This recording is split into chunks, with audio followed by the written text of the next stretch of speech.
Oke, kita lanjut ke prakteknya. Tadi kita sudah menyampaikan terkait dengan pengantar ya, pengantar mengenai tampilan antarmuka ArcGIS terutama untuk ArcMap. Kemudian tampilan ArcMap ini kurang lebih seperti ini. Ini adalah tampilan ArcMap yang bisa kita lihat di pojok kiri atas. Ini ada untitled. Ini berarti belum ada project yang kita buka. Kemudian ini adalah table of content. Kemudian ini adalah bagian toolbar standar. Kemudian ini berbagai macam fasilitas toolbar yang sudah saya buka, yang sering kita gunakan. Biasanya kita bisa mengaksesnya dengan cara klik kanan di sembarang tempat di sini. Ini kita bisa mengaktifkan atau menonaktifkan dengan catatan ini seperlunya. Kalau tidak perlu, kita jarang memakai, itu lebih baik dinonaktifkan. Oke, kemudian ini ada tombol search seperti yang saya sampaikan di awal tadi. Misalkan kita mau mencari tools dengan kata kunci intersect, maka kita ketikkan, kemudian di sini akan keluar hasilnya. Nah, tinggal kita memilih salah satunya. Nah, kita tinggal menggunakannya. Ini ada di ArcToolbox. Ini ArcToolbox. Jadi bisa kita lihat bahwa banyak sekali aplikasi fasilitas yang disediakan di sini. Ada 3D analysis tools, cartography tools, conversion tools, data interoperability, tracking analysis tools. Ada extract, overlay, proximity. Tapi semua yang ada di toolbox ini tidak wajib untuk semua dipelajari. Cuma beberapa saja yang memang penting untuk dipelajari, dan itu bisa kita nanti pelajari bersama-sama. Oke, ini katalog. Kita dapat mengakses data-data yang ada di komputer kita. Tetapi ini secara prinsip ini data terhubung jika kita menghubungkan. Jadi software ini walaupun terinstal di komputer teman-teman semua, akan tetapi untuk mengakses datanya kita perlu menghubungkan atau koneksikan ya, dengan cara di sini ada connect to folder, dan nanti kalau misalkan teman-teman mau mengakses semuanya, itu tinggal menghubungkan dengan folder tersebut, salah satu partisi atau salah satu folder di dalam komputer itu. Kalau ini tidak dilakukan, maka kita tidak bisa mengakses data yang ada di komputer kita, walaupun dalam satu sistem Windows ya. Jadi caranya di sini hubungkan dulu. Misalkan partisi mana? Partisi D. Oke. Nah, di sini akan terhubung. Kalau misalkan mau kita mendiskonekkan folder, maka klik kanan disconnect folder. Ini D. Hubungkan.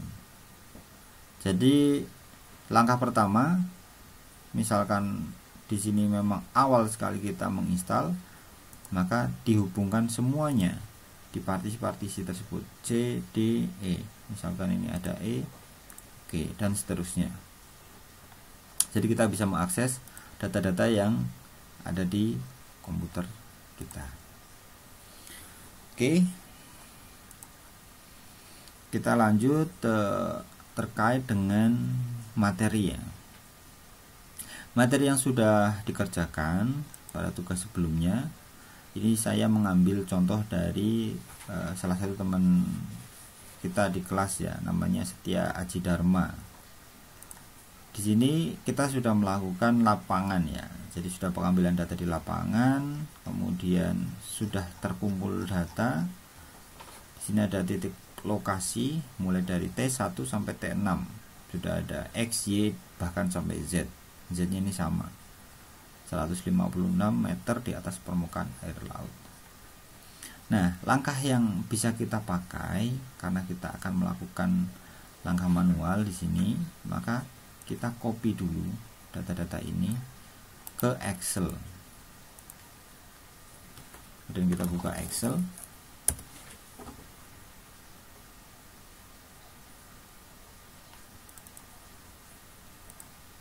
Coba apakah langsung bisa dipakai.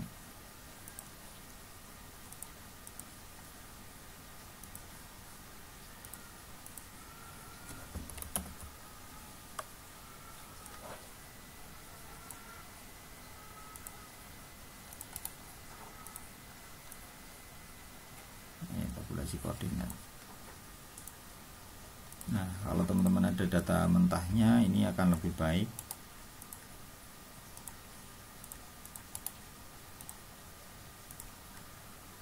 Nah, kita akan pindahkan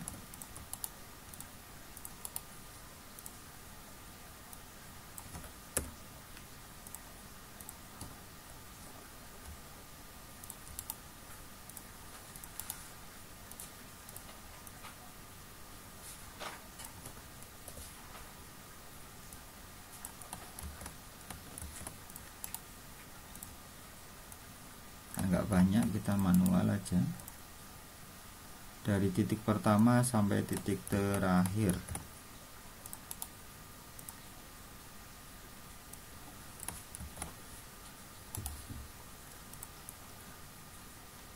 Nah, titik terakhir.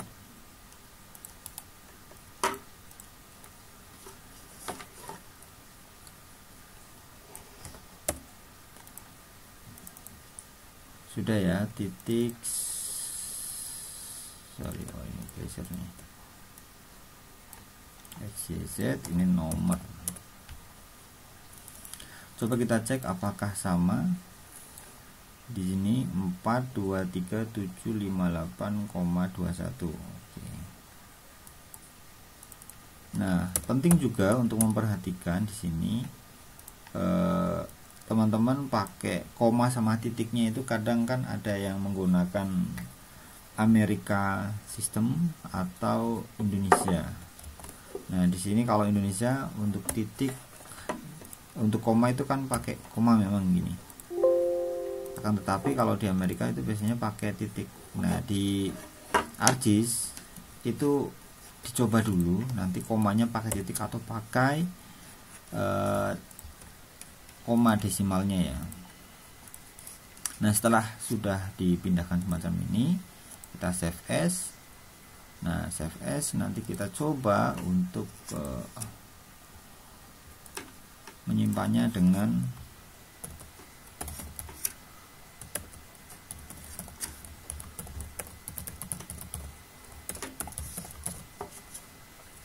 misalkan nama Aji gitu ya. Nah, di sini kita pakai yang Excel 97 2003. Kalau sudah, kita close dan ingat tempat penyimpanannya ada di mana. Nah, langkah kemudian kita akan membukanya. .exe namanya. Kemudian kita browsing, lokasinya ada di bagian mana, makanya kita harus mengingatnya. Tadi kita simpan di desktop. Nah, kalau teman-teman belum menghubungkan, biar dihubungkan dulu. Ini cari, kalau mau di desktop, klik semacam ini. Nah, kemudian cari desktop. Oke. Kemudian kita cari titik koordinat lapangan Aji. Oke, sheet 1. Ini X, Y kita sudah menyimpan, kemudian karena ada Z kita Z-kan di sini. Kita menyimpan dalam proyeksi UTM, maka kita cari di sini proyeksi UTM. Silahkan mengikuti langkah di sini. Ini ada di UTM, kebetulan aja dari Jogja, itu berarti ada di 49S. Kita cari UTM, kemudian WGS84 ini silahkan diikuti ya. Kemudian kita cari yang 49S.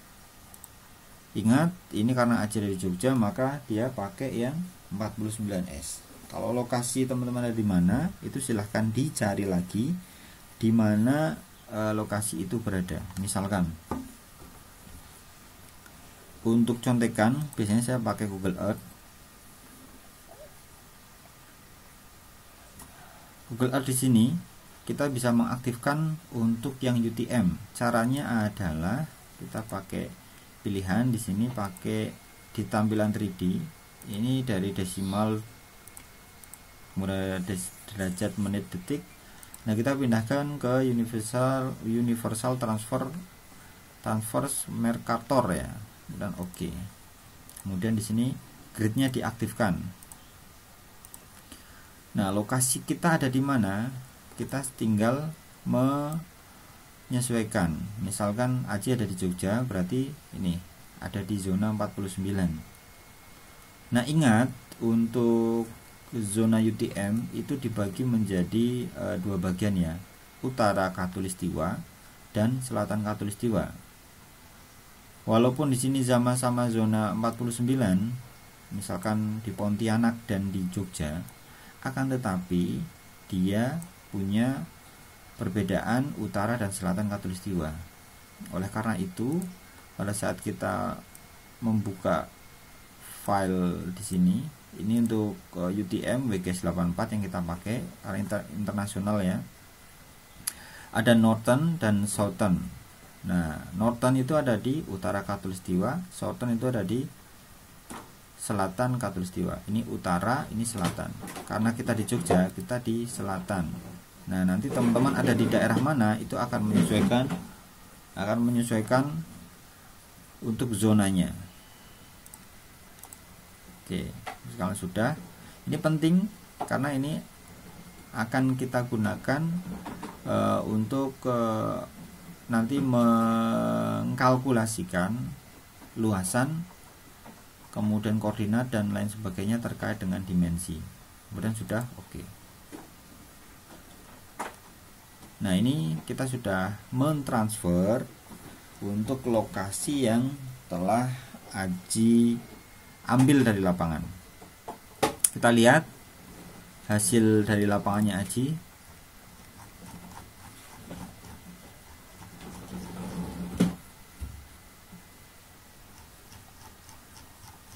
Ada di sini ya.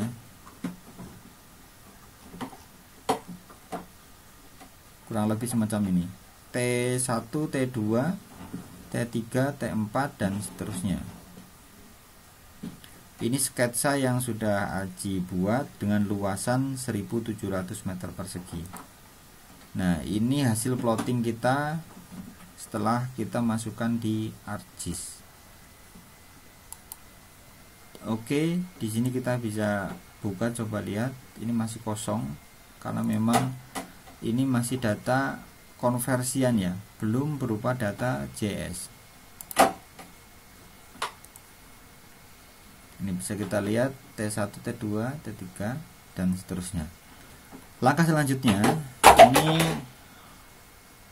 akan kita pindah ke data JS yang sesungguhnya. Maka kita pakai metode di sini ekspornya data, kemudian ekspor data. Simpan. Ini dari awal harus dibuat folder ya, biar tidak kemana-mana. Silahkan di satu folder tersebut untuk tempat penyimpanan, pengolahan dan seterusnya. Misalkan Intan GIS.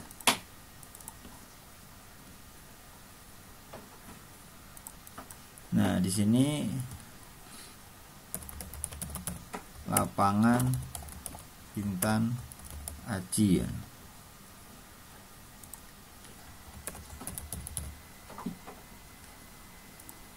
Misalkan semacam ini ya. Setelah sudah, do you want to add the exported data to the map layer? Yes. Nah, ada dua data di sini. data yang pertama itu ada data JS, data kedua adalah data cuma kita buka aja, kita visualisasikan dalam bentuk JS. Nah, yang kedua ini silahkan bisa di remove. Sampai di sini kita bisa buka datanya, maka data ini sudah pure, ini adalah data JS. Kita lanjut setelah ini.